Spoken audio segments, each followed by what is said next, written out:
Teman-teman, pada edisi 67 ini, saat teduh kita pagi ini, dibawa Tuhan kepada pembahasan tentang tabut perjanjian. Nasnya adalah Kitab Keluaran pasal 25 ayat 10 sampai dengan 22. Tuhan memerintahkan Musa untuk membuat tabut perjanjian. Petunjuk pembuatannya sangatlah detail. Ini menunjukkan bahwa tabut perjanjian sangatlah penting, sangat mulia, menjadi pusat dari tabernakel. Pada ayat 22 Tuhan berfirman, "Dan di sanalah aku akan bertemu dengan engkau, dan dari atas tutup pendamaian itu, dari antara kedua grup yang di atas tabut hukum itu, aku akan berbicara dengan engkau tentang segala sesuatu yang akan kuperintahkan kepadamu untuk disampaikan kepada orang Israel." Ya, tabut perjanjian adalah tempat di mana Tuhan akan berjumpa dengan umatnya melalui perantara pilihannya, yaitu Musa. Karena itu, tabut perjanjian adalah tempat di mana penebusan dosa Israel diberikan. Karena itu tabut perjanjian sangatlah suci, harus diperlakukan dengan hormat. Sebab jika tidak, akibatnya akan sangat berbahaya. Di zaman Raja Daud, Usa yang tanpa sengaja menyentuh tabut perjanjian itu dihukum mati oleh Tuhan. Dalam pembuatan kemah suci atau tabernakel dan semua perabotannya, tabut perjanjian akan ditempatkan paling akhir. Namun dalam pembuatannya, Tuhan memerintahkan yang pertama yang harus dibuat. Nah, ini menunjukkan betapa pentingnya tabut perjanjian. Ayat 10 sampai dengan 15 berkata, "Haruslah mereka membuat tabut dari kayu penaga, 2,5 hasta panjangnya, 1,5 hasta lebarnya, dan 1,5 hasta tingginya. Haruslah engkau menyalutnya dengan emas murni, dari dalam dan dari luar engkau harus menyalutnya, dan di atasnya harus kau buat bingkai emas sekelilingnya. Haruslah engkau menuang 4 gelang emas untuk tabut itu, dan pasanglah gelang itu pada keempat penjurunya, yaitu 2 gelang pada rusuknya yang satu, dan 2 gelang pada rusuknya yang kedua. Engkau harus membuat kayu pengusung dari kayu penaga dan menyalutnya dengan emas. Haruslah engkau memasukkan kayu pengusung itu ke dalam gelang yang ada pada rusuk tabut itu, supaya dengan itu tabut dapat diangkut. Kayu pengusung itu haruslah tetap tinggal dalam gelang itu, tidak boleh dicabut dari dalamnya. Pola, ya, Tuhan memberikan pola. Nah, pastilah Tuhan punya maksud. Bahan utama tabut ini adalah kayu dari pohon penaga. Kayu penaga adalah kayu yang keras, tetapi tidak terlalu berat. Kayu ini kuat, tidak akan dimakan oleh rayap. Nah, kebanyakan penafsir mempercayai bahwa pohon penaga ini menggambarkan kemanusiaan Tuhan Yesus, penebus yang sudah berinkarnasi menjadi manusia yang tidak berdosa. Kemudian emas. Logam emas digunakan untuk melapisi kayu penaga.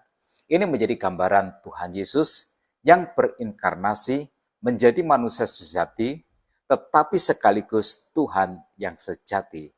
Itu adalah kayu penaga yang dilapisi dengan emas. Sehingga tabut perjanjian menggambarkan kehadiran Tuhan di tengah-tengah umatnya untuk berhubungan dengan umatnya. Melalui tabut perjanjian ini, kita memperoleh sebuah pelajaran bahwa hubungan dengan Allah hanya bisa terjadi melalui dan di dalam Yesus Kristus.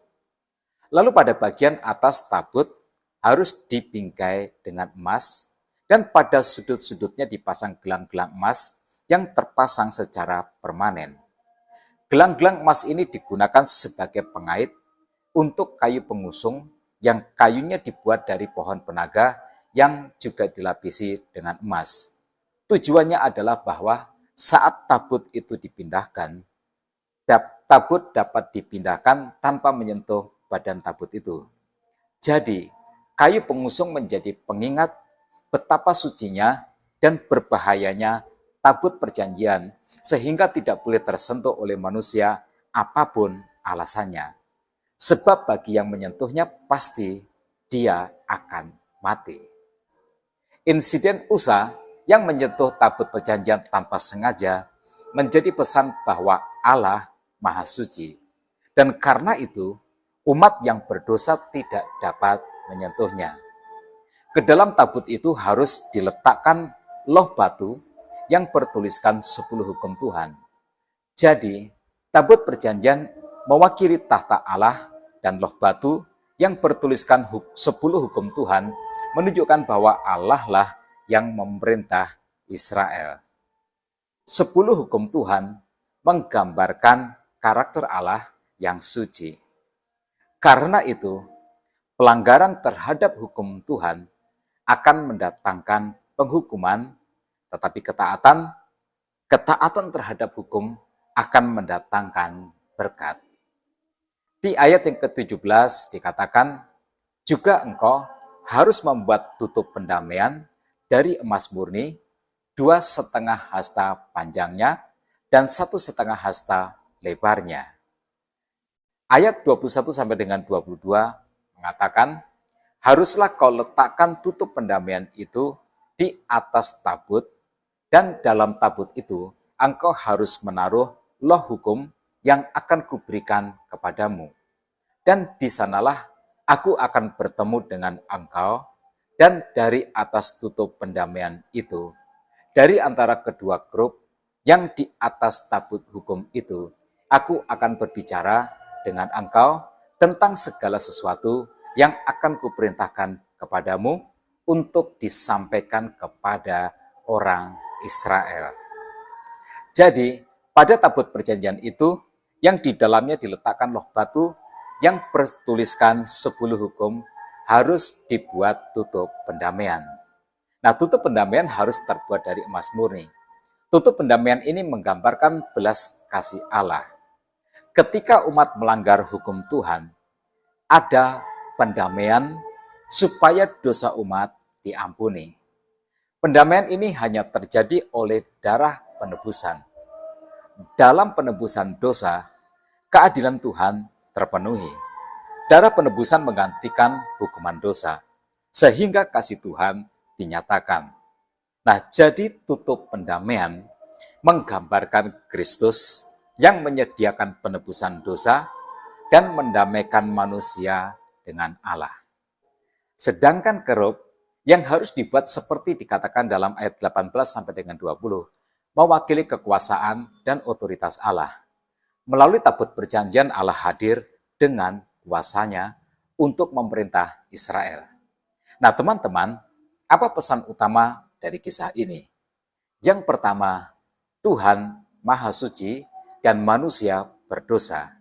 Karena itu manusia tidak dapat datang kepada Allah kecuali melalui penebusan dosa. Yang kedua, tabut perjanjian menunjuk kepada peranan Tuhan Yesus.